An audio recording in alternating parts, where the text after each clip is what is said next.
So one of the most exciting upcoming single-player focused RPGs is Crimson Desert. This is a game we've been getting gameplay of for years at this point. It's been in development for a ridiculous amount of time. And while we've gotten dozens and dozens of uncut gameplay, we still actually don't know a ton about the more specific details of this game, more specifically how a bunch of the abilities and gearing is going to work. But we've recently been getting some more gameplay that has actually started to show some of the gearing and how more specifically some of the boss abilities are going to work. Because one of the most exciting things for me personally about Crimson Desert is that a lot of the bosses you face, you will actually be able to take one or multiple of their abilities and use them for yourselves. And it seems that you will be obtaining these abilities through the different pieces of gear or weapons you obtain for defeating these bosses. Because for the years that gameplay has been being revealed for this game, we have seen the player character using boss abilities in combat. We have just not really seen how you actually get those boss abilities, but I think we have that answered at least for a decent portion now. Now this video was really spurred on by some IGN coverage of the game. They've been getting a bunch of exclusives of Crimson Desert, and during this gameplay they fought a boss called Fortane the Cursed Knight. Now during this boss fight, one of the main mechanics is that when the boss does specific mechanics or abilities, a spirit or a specter of the boss pops out and copies that ability or does some other attack. And even at the end of the fight when you defeat the boss, it's actually pretty funny that the spirit or the specter actually is the one that executes the boss. But after defeating this boss, the player character obtained the Spectre Knight's sword and the Spectre Knight's shield.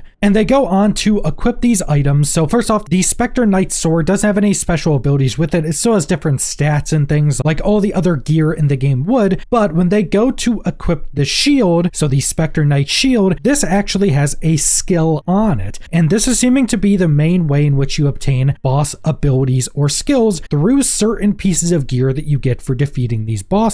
And this shield has this skill called Tower Guard. Now the thing that's a bit weird with this is that they also show how this actually works in the gameplay, where they essentially do a combination of attacks with this new sword and shield. And it seems that at the finishing move at the end of this combination of attacks, the Spectre pops out for you and does an attack at the end as well. What's pretty weird about this is that they really weren't using the shield for this combination of attacks. They were using the boss's weapon as well, but as we went over, the boss's weapon doesn't actually have an ability tied to it. So it's seeming like just having the shield on affects whatever the one-handed weapon is doing. So it seems that at the end of a combination or at the finishing move, it procs this shield's skill. That is seeming to be how it works, because we also get to see some other pieces of gear from some other gameplay that also have skills on them. One of which being on a sword, another one being on a shield. Now it does also seem that you're always going to have a one-handed weapon, a shield, and a two-handed weapon equipped at pretty much all times. So it could be the possibility that just specifically with the sword and shield, they kind of work as like one piece of gear, where just having those weapons out will allow you to use or proc that skill. And actually in that same gameplay video, when they're equipping this new sword and shield they obtained, they were already using a weapon called Horn Splitter's Sword, which was the one-handed sword they were using with their shield. And this weapon they were already using also had its own skill called Aura Blade. Now what's also interesting is that on this weapon tag of this weapon that has a skill, there is a way to actually deactivate it. And this seems to be a mechanic that allows you to activate or deactivate the skills on these pieces of gear, because we've actually gotten a look at another named boss item that has a skill on it as well from another video. Now this is from some gameplay where the player character faces a boss called Cassius Morton. Now we've actually gotten a bunch of different videos released facing this specific boss, but this is the only video I could find where it actually shows the loot they got from this boss and go into their inventory and actually show the item. So from defeating this boss, they got a shield called Shield of Betrayal, and it has a skill that says can use Power Guard. But what's also interesting is that at the top of this skill, there is a way to disable or enable seemingly this item's skill. Now, like I mentioned earlier, it's actually been kind of difficult to find gameplay or videos of Crimson Desert that show off a lot of the gearing. Now, in some of the footage, I was able to find other pieces of gear, all of which just being super basic. They just kind of had basic stats like defense and things on them. But in this video where we see this Shield of Betrayal, they are actually in their full inventory. So we also get to see all of the different gear slots. It seems there's actually going to be a lot of gear you can get and equip in this game with a lot of different slots. And what I'm really curious about is if skills are only going to be able to come on weapons. So your shield, your one-handed weapon, and what seems to be two-handed weapons you can have equipped all at the same time, or if skills will also be able to come on other pieces of gear. This may be the reason that you're able to enable or disable skills on your gear whenever you want, because with how many gear slots there are, if you're able to get skills on all of them, it could potentially become an issue that every little thing you're trying to do could activate a skill, and maybe times you don't want it to activate, or maybe you don't want this skill to change up this attack pattern or something like that. Because if we actually look at all the gear slots, you have all the normal armor like you would expect. You have a helmet, you have a cloak, a chest piece, gloves, and boots, along with the 3 different weapon slots we went over. That's in the kind of middle section, so it seems to be your main armor and weapons. But then if you go to these other slots, it seems there is what looks to be like a glasses slot. There are what seem to be 2 earrings. There's a necklace slot. There what seems to be more of like a mask slot. Then below that, you have some other item that the player character already has equipped. Below that, you have belt. Then you go over to the left, you have a bag. Below that, you have 2 rings. And at the right side, you have what seems to maybe be consumables. One of them does look like a weapon, but maybe it's like a throwing knife, because below that, it looks to be some type of potion or something like that. So it seems like there are a bunch of different gear slots, and if you're able to get skills on other gear slots besides your weapon slots, you could actually potentially be using like a dozen different boss abilities at the same time. And even though we've gotten these bits of information now, seemingly showing us how we're actually going to be getting these boss abilities or skills and being able to use them ourselves, we still don't have all of the information, because in some previous footage, or I think more specifically some people who have been able to test out the game, we do know that other bosses will have drops of like gear. We know from one of the bosses you get their helmet, but I still haven't seen any gameplay that shows that helmet or if it comes with skills itself. But presumably if you go and face a boss and it only drops like a piece of armor, presumably that still would have its boss skill on it or something similar. So I am more leaning on the side that these pieces of gear that aren't just weapons will also be able to have boss skills on them. And that for me is just one of the most exciting parts about the game, especially a game that we have this much information and gameplay on, but we still don't really know how gearing is going to work, besides primarily the stuff I've gone over in this video, and having the real possibility that every boss you go fight, or a majority of the bosses you go fight, will drop you some weapon or some piece of armor or something that gives you one of the abilities they were using within that fight. It's just something that's really cool, and I think not used as much in RPGs as it used to be. Because even though in a lot of RPGs you'll get maybe a piece of armor that the boss would be using, or a weapon that looks like something the boss was using, or even transmog that is inspired by the boss, a vast majority of the time you're not actually getting like an ability from that boss. And that's something that I think is just incredibly cool, especially with a game that is going to be absurdly large like Crimson Desert. We have already seen so many different boss fights in this game over the years, and just because of how big this game is, presumably there's going to be an absurd amount of boss fights, and just the potential fact that every one of those boss fights can potentially be giving you one of those boss skills just makes the different build opportunities and different cool skills you could go get to use, just in my opinion, makes this game much more interesting on a more RPG build crafting side. And this will also just be one part of the general gameplay and different abilities or skills you have access to, because there is so much other stuff in the combat of Crimson Desert. It really seems to be a game very focused on super complex gameplay that just gives you so many options. We already know just kind of your base abilities. You're going to be able to do so many different things, whether it be glinting your sword to blind enemies, picking up enemies and suplexing them, throwing enemies around, using all different types of more basic sword or more attack maneuvers. We already know you'll have this gauntlet that allows you to infuse your attacks with different elements like fire or lightning. So on top of just all of those different things, you'll also just be able to go like hunt down certain bosses and take their boss abilities to use in the rest of the game. So there's just going to be so many crazy combinations, and even learning just a bit more about how this is going to work definitely makes me a bit more excited for this game, and more specifically for kind of just the build crafting and RPG progression aspects. So this is definitely a game I'm going to be covering more. We know it's coming out in Q1 of 2026, so we are realistically not super far away from this game finally releasing after legitimately years of getting gameplay released for this game. And it is legitimately seeming like one of those games that if you're someone that likes RPGs, especially single player RPGs, this is something you just kind of can't skip. But that's all I want to go over, so thanks for watching.